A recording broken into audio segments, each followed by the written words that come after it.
Vadakara parliament മണ്ഡലത്തിൽ ഭിന്നശേഷി പ്രവർത്തകരുടെ ഉന്നമനത്തിനായി ഉമ്മൻചാണ്ടി സെന്റർ എന്ന പേരിൽ ട്രസ്റ്റിന് രൂപം നൽകിയതായി ഷാഫി പറമ്പിൽ എം പി പറഞ്ഞു. സൗഹൃദ സ്പർശം പദ്ധതിയുടെ ഭാഗമായി എംപിയുടെ പ്രാദേശിക വികസന ഫണ്ടിൽ നിന്നും അനുവദിച്ച ഭിന്നശേഷി സഹായ ഉപകരണങ്ങളുടെ വിതരണം ഉദ്ഘാടനം ചെയ്ത് സംസാരിക്കുകയായിരുന്നു എം പി. വടകര കൃഷ്ണകൃപ ഓഡിറ്റോറിയത്തിൽ വെച്ച് 1 കോടി രൂപ പദ്ധതികളുടെ വിതരണോദ്ഘാടനമാണ് നടന്നത്. വിവിധ കേന്ദ്ര സർക്കാർ ഏജൻസികളുടെ സഹായത്തോടെ ഭിന്നശേഷിക്കാർക്കായി വിവിധ പദ്ധതികൾ ആവിഷ്കരിക്കും. ഭിന്നശേഷിക്കാരുടെ പുനരധിവാസം ഉൾപ്പെടെയുള്ള കാര്യങ്ങൾക്ക് വിശദമായ പദ്ധതി രേഖ തയ്യാറാക്കുമെന്നും എം പി കൂട്ടിച്ചേർത്തു. 2024-25 വർഷത്തെ MP ഫണ്ടിൽ നിന്ന് ഭിന്നശേഷി മേഖലയിൽ 1 കോടി രൂപ വിനിയോഗിച്ചിട്ടുണ്ട്. ഭിന്നശേഷിക്കാർക്കുള്ള റോഡിന് 25 ലക്ഷം രൂപയും ബഡ്സ് സ്കൂളുകൾക്കുള്ള വാഹനങ്ങൾക്ക് 50 ലക്ഷം രൂപയും സഹായ ഉപകരണങ്ങൾക്ക് 25 ലക്ഷം രൂപയും വിനിയോഗിച്ചിട്ടുണ്ട്. പ്രിയപ്പെട്ട ഉമ്മൻചാണ്ടി സാറുടെ ജന്മദിനം കൂടിയാണ്. അതുകൊണ്ട് തന്നെ ഒരു കാര്യം കൂടെ ഞാൻ ചേർത്ത് പറയാൻ ആഗ്രഹിക്കുന്നു. ഒരു വലിയ സ്വപ്നം നിങ്ങളുടെ എല്ലാവരുടെയും കരുത്തോടെ ഞങ്ങൾ കാണാൻ ആഗ്രഹിക്കുകയാണ്. ഈ വടകര കേന്ദ്രീകരിച്ച് ഞാൻ ഒരു പുതിയ ട്രസ്റ്റിന് രൂപം നൽകിയിട്ടുണ്ട്. അതിൻ്റെ രജിസ്ട്രേഷൻ നടപടികൾ പൂർത്തിയായി. ഉമ്മൻചാണ്ടി സെന്റർ എന്ന പേരിൽ പുതിയൊരു ട്രസ്റ്റിൻ്റെ രൂപീകരണം നമ്മൾ നടപ്പിലാക്കിയിട്ടുണ്ട്.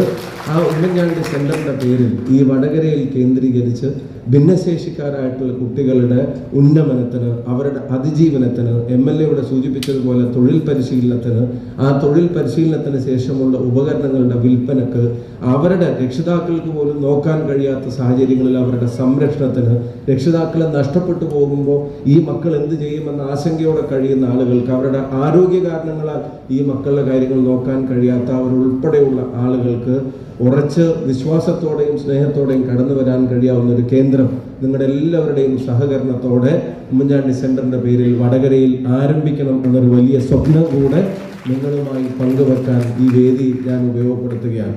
ഞാൻ ബാലുശ്ശേരി പ്രസാദ് ഉൾപ്പെടെയുള്ള ആളുകൾ അത്തരം കാര്യങ്ങളിൽ നമ്മളോട് സഹകരിക്കാനും അതിൻ്റെ കാര്യങ്ങൾ മുൻപോക്കാൻ വന്നിട്ടുണ്ട്.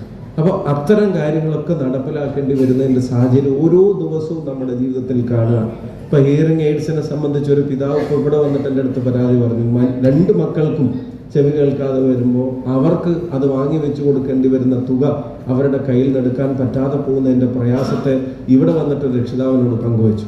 ഞാനിവിടെ കയറി വന്നപ്പോൾ എന്നെ ഒരാൾ കെട്ടിപ്പിടിച്ച് പറഞ്ഞ് കഴിഞ്ഞ 30 വർഷമായിട്ട് ഞാൻ അപേക്ഷിച്ച് കാത്തിരിക്കുകയാണ് ഇങ്ങനെ ഒരു കാര്യത്തിന് വേണ്ടി. അപ്പോൾ അത് ഇപ്പോഴാണ് നടപ്പിലാവുന്നത്. അപ്പോൾ ആ 30 വർഷമുള്ള അവരുടെ മൊബിലിറ്റിക്ക് വരുന്ന പ്രയാസങ്ങൾ എന്താണ് എന്നുള്ളത് നമുക്ക് ചിലപ്പം പറഞ്ഞാൽ മനസ്സിലാവാൻ കഴിയുന്നതിനപ്പുറത്തേക്കാണ്. അതുകൊണ്ട് തന്നെ വടകര പാർലമെന്റ് മണ്ഡലം ഭിന്നശേഷി സൗഹൃദമാക്കാനുള്ള ഒരു ശ്രമമാണ് നമ്മൾ ഈ സൗഹൃദ സ്പർശത്തിലൂടെ ഇവിടെ പ്രഖ്യാപിക്കാനും നടപ്പിലാക്കാനും ആഗ്രഹിക്കുന്നത്. CRCയുമായി ചേർന്ന് നിരവധി പദ്ധതികൾ ഇതുമായി ബന്ധപ്പെട്ട് നമ്മൾ വിഭാവനം ചെയ്യുന്നുണ്ട്. ഇപ്പോൾ ഒരു ചെറിയ കാര്യങ്ങൾ തന്നെ നിങ്ങൾ ആലോചിച്ച് നോക്കാം.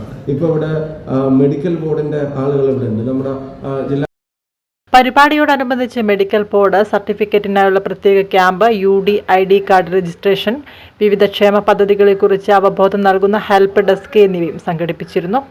Onchiyam panchayat president Sreejith, Eramala panchayat president Minika, Vanimel panchayat president Suraiya, Ayancheri panchayat president Hameed master, Thuneri panchayat president Sudha Sathyan, Azhiyur panchayat president Ayesha Umar, Cheruvannur panchayat president Shijith, Kozhikode സാമൂഹ്യനീതി ഓഫീസർ അഞ്ജു മോഹൻ, ജില്ലാ ആശുപത്രി superintendent doctor Sarala Nair, Vadakara municipal കൗൺസിലർമാരായ അസീസ് മാസ്റ്റർ, PKC അഫ്സൽ, പ്രേമകുമാരി, അജിത, ഷാഹിമ, സത്യഭാമ എന്നിവർ ചടങ്ങിന് ആശംസകൾ അർപ്പിച്ച് സംസാരിച്ചു.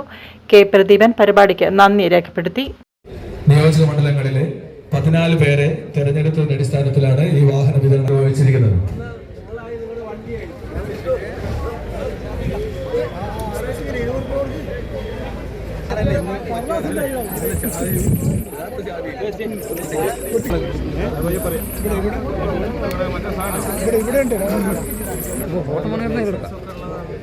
ഇത് മാത്രം മതി.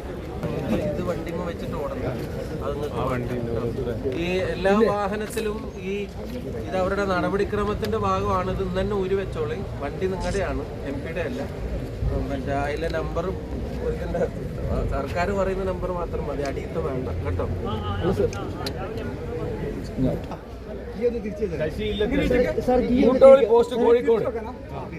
എങ്ങനെ വെച്ചാൽ ഇതിൽ ഏസൊക്കെ പൊത്തി വെക്കണം.